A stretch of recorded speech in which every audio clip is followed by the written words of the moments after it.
Welcome everybody to our our next version of our series from Canada CFOs and Bruce Singer on the health food, natural food industry and wellness. Today we have, and it'll be short again, 15 minutes, 20 minutes is our theme. A wonderful guest today. Thank you, Janice Bartley, for being my guest and our guest today on this webcast. Janice is the founder of Foodpreneur. Janice Bartley is founder of Foodpreneur, which is on a mission on diversity, equity, and inclusion. Janice is going to tell you a lot about it. We got some great stuff here today. And so Janice, first tell us about Foodpreneur. How did it start? What's going on? Thank you for having me, Bruce. Thank you so much. So Foodpreneur Lab was started in 2019, really out of a necessity of creating a resource and supports for underrepresented communities who were looking to launch food products into the food ecosystem. Mm-hmm. And what was blatantly evident was the lack of representation in that space for a myriad of reasons, which we'll get into later. But definitely there was a demand, especially as we see the growth of food within the food sector as well, and on the innovation side. And so we wanted to participate. And so here we are, creating a pathway to give people the opportunity to either live out their dreams and their ideas, but more importantly, to create sustainable resources and knowledge to support them in that journey. Okay, so diving further, Foodpreneur, it's an incubator. What exactly do you do for them? Like what exactly? So Foodpreneur Lab provides education, and we're not a huge fan of the term incubator per se, because we refer to what we do as pathways, and by definition, a pathway is a plan of action. And so what we do is we map out from start, which is if you have a food idea and you want to get from your idea to prototype. And then we have a second path, which is called scale, where you currently have a product in the market, but you're looking to get to the next level, whatever it is you as the food entrepreneur decides what that is. Okay. So our approach is very different, where we really focus on acknowledging the lived experiences of food entrepreneurs as well, because that's very important in terms of designing a community where they're comfortable sharing their ideas and increase participation, and providing the knowledge base that's actionable, just not for the sake of having the knowledge, but that knowledge is being used and troubleshooted as they're going through the journey, as opposed to having it after the fact when they finish it. So that's what makes it different. Okay, and I want to ask too, because I've noticed, like I think we shared, I personally have a lot of passion for the natural food space and what I call the innovators, which you are part of that ecosystem.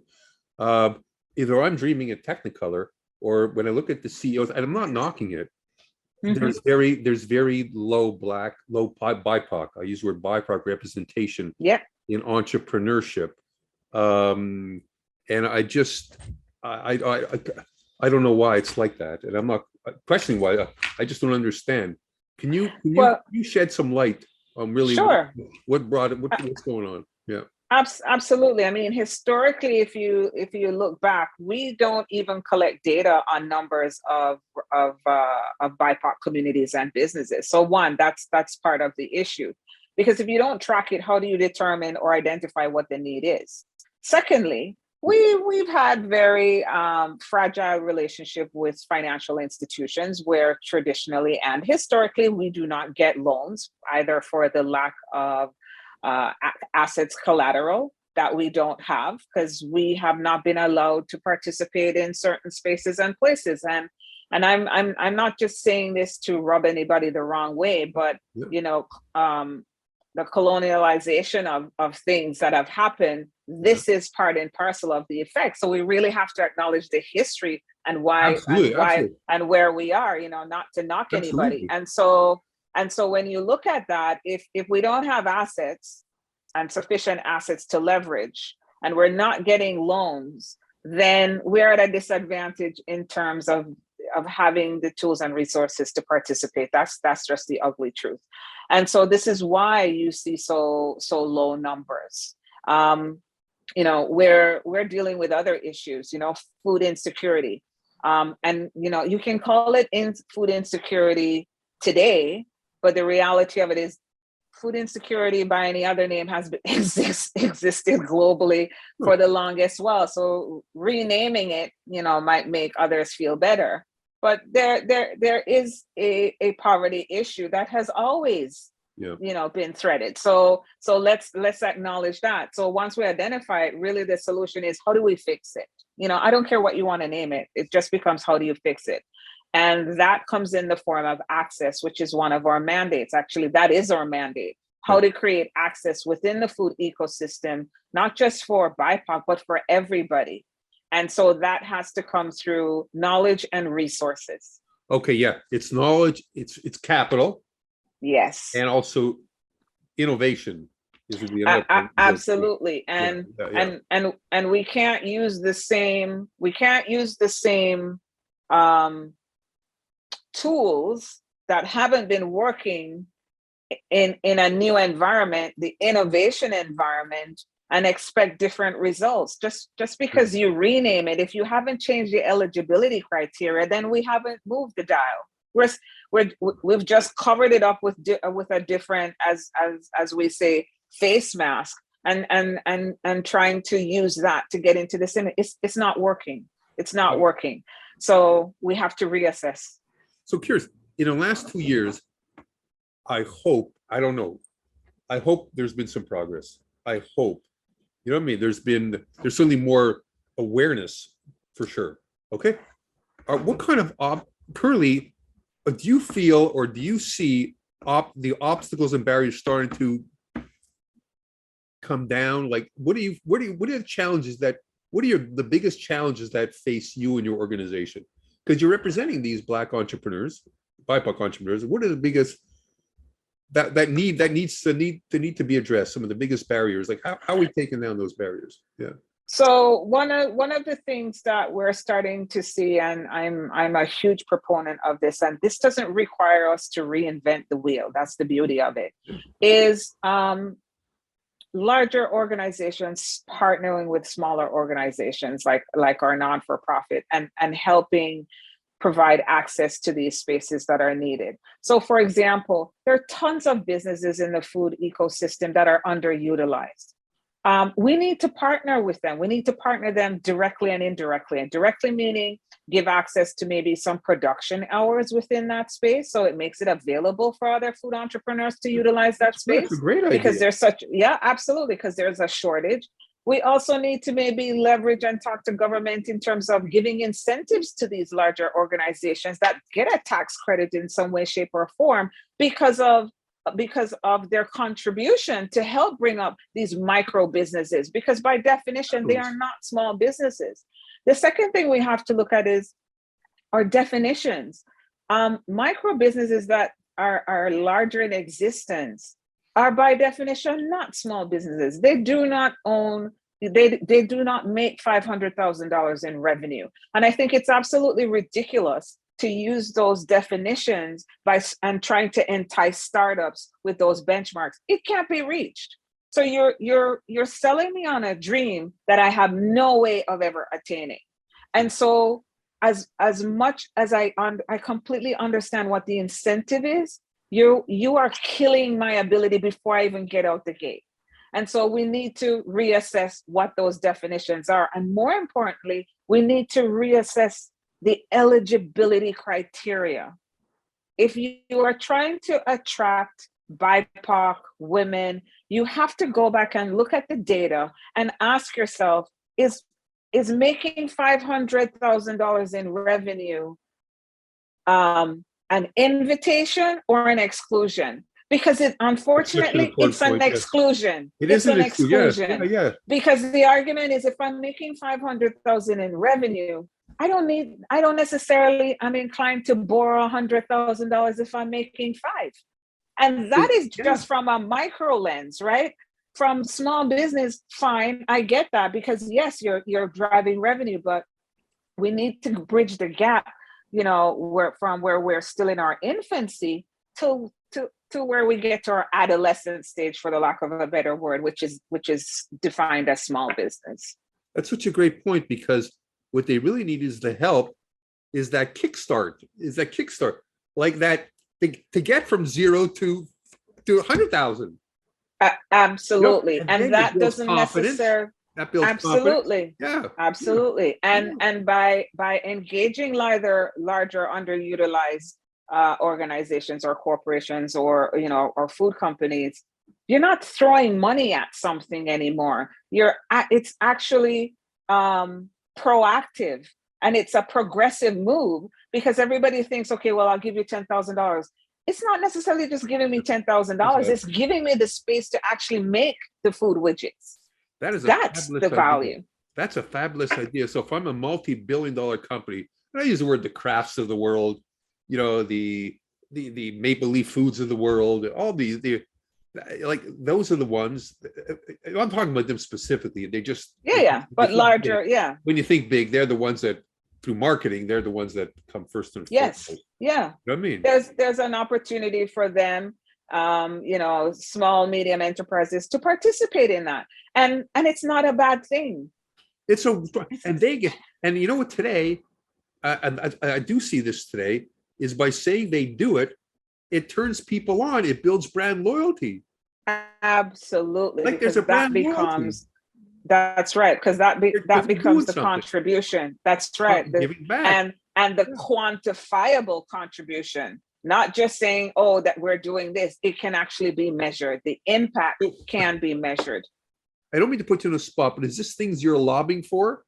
Like, do you push that kind of stuff? Like, absolutely. Yeah. Absolutely. How many more buildings are we going to build? There are tons of underutilized buildings that could be retrofitted to do that. So I'm looking for efficiency. Wow. I'm looking for efficiency in production. I'm looking for efficiency in building. We can't talk about innovation without putting all these pieces together. And every time somebody thinks about innovation, they think they have to build something. Not necessarily. Sometimes it's a tweak. Something that's there. It's like you said. It's right there. It's right there. It's right there. It's right there. It is right there. And as a country and as a province, we know there are a lot of buildings sitting in this city that are underutilized, that are owned by government. Well, let's put it to use. That's such a good point. Let's put it to use. That's a good point. I want to ask you too. Do you notice a difference between, like, when I call food versus natural foods? Are these entrepreneurs? There seems to be a shift, and maybe I'm wrong, towards the sustainable foods, the innovative foods, the natural foods, the organic foods, the healthy food. That seems to be where the action is. Is that when you're in your ecosystem? Is that where it's going? Is that where it's? Absolutely. We have to recognize supply chain is playing a part in this. Yeah. We have to recognize that there's food accountability. Your consumers want to know, where are you buying, who you're buying, how you're buying, where it's being grown, what's the carbon footprint, and what's the brand, and what's your give back. Okay. And so, in addition to that, what we find is consumers also want to determine, okay, what am I getting? What is my loyalty getting me? Are you making a product that is giving me better memory retention, delaying my hair turning gray? Am I getting supple skin? And this is where we lean into the functional foods. Now, when we eat, we are expecting it to do something. So we're not putting things blindly in our body anymore. We're even being health consciously accountable to ourselves. And so that has now been passed on to the producers. And so this is why the brand story is so important, because it helps retain your customer base in its simplicity. So if I go out and buy Bose headphones, I'm buying headphones because, yes, the brand is known for quality sound, and I know I'm getting a quality product, and I know that their after support is going to be phenomenal. So I don't have to worry. Well, it's the same with food. It's the same with food, no different. you got it down to a science. It's so true. It's the brand innovation. It's so Yes. true. So curious to share. Now you started out. It takes time to build these things in your organization. Yes. You know, your cohorts. Are we early stage success stories? Any success stories that you have that I'd love to hear. What did everybody learn from all these things, and some learnings that you can share with the audience? Yeah. There are potential products that are going to be coming on the market, I would say, within the next 6 months that could really be game changers in terms of, you know, how they're being made. But most importantly, what was the takeaway for the participants that are just coming out of the first cohort? I would say was that the increased knowledge, the awareness, the ability to create community, and the connection that they've been able to foster with their advisors has been phenomenal, because they never had that before. And you have to understand, it's being a neophyte, where you get thrown in the pool. Oh, I want to make a food product. And then you wind up trying not to sink, figuring out where to buy it, who am I going to sell it to? Where am I going to make it? What am I going to put it in? And who will sell it for me? And I can tell you this, probably 80% of food entrepreneurs that you talk to went into this based on naivety. Because they always say, if I had known what I know now, I probably never would have started it. But they're already financially invested. So there's no turn, and emotionally as well, invested too, right? And emotionally as well. So there's no turn back. I notice a lot of times, before we end, I got another good question. When we talk about the natural food, the innovative creativity, there's a lot of passion that comes into it. I'm building the best sauce, you know, or my grandmother's recipe. And I get a lot of my grandmother's recipe from you know, it's really something. It's tremendously exciting and tremendously innovative. Before we go, if people listen to this webcast, want to help your organization, or maybe there's an aspiring entrepreneur that wants to get involved, that wants to, how do people sign up, or what should people do? Like, what should they do if they got inspired by this video and help? Sure. So for those who want to participate on the pathway, we have a newsletter that they can subscribe to on our website. Yeah. And there's also an email address for those organizations, corporations who are interested in partnering with our nonprofit. And we are constantly looking for partners, because industry partnership is essential to the success of any food product coming to market, 100%. Large or small. And so what we're trying to do is we're trying to ensure that that language is consistent, not only for us, but for the food entrepreneurs operating in that space as well. Because what we're saying is, you know, food is community. And I say this all the time. And what people are looking for, their food has become an experience now. We're 100%. Looking to replicate this experience in our homes. And the way to do that is to have as many outlets and avenues available for these experiences to happen. But it has to happen in partnership. No man is an island. We can't do it individually. So we have to do it collectively. So the types of supporters or sponsors or partners, they could be the big food companies, retailers. They could be the big food. That's right. Because retailers, groceries. That's right. Ingredient suppliers, distributors. I got it. Packagers, wonderful. You name it, because they hit each pain point in the journey. And we are looking for solutions. So that's why we welcome that partnership. Look, congratulations to you. And thank you. There will be before we end, congratulations. You've taken on something, you're innovative, you're making a difference, you're making an impact. And congratulations to you. It's a wonderful thing, and it must be very rewarding. At the same time, I'm sure it can be very stressful, because you're dealing. Yes. It's well said. It can be very stressful, and God bless you for everything you do. Thank you. Is there anything that you feel is important that you want to say that I did not ask, or we did not ask, you feel the audience needs to know before we end? Anything we want to cover off? I have to say, as food entrepreneurs, we want a platform where we can show our abilities, and that comes through food. And everyone has a culture because we all come from somewhere. Yeah. But the common denominator I've seen is that we all want community. We all want to connect, and food is the greatest connector, because when you get seated at a table, we Yeah. want to hear the stories, and we want to hear it with food. And so that's the message that I want to put out there, is that everybody's looking to connect, and we're doing it through food. So let's keep the conversation going. Janice, thank you so much. This was great. Very, Thank very, you. you showed your passion, and I had a great time. I feel your Same here. passion. I get inspired. Thank you. Just by this. Thank you. And have a wonderful afternoon. You as well. Thank you so Thank much. you so much.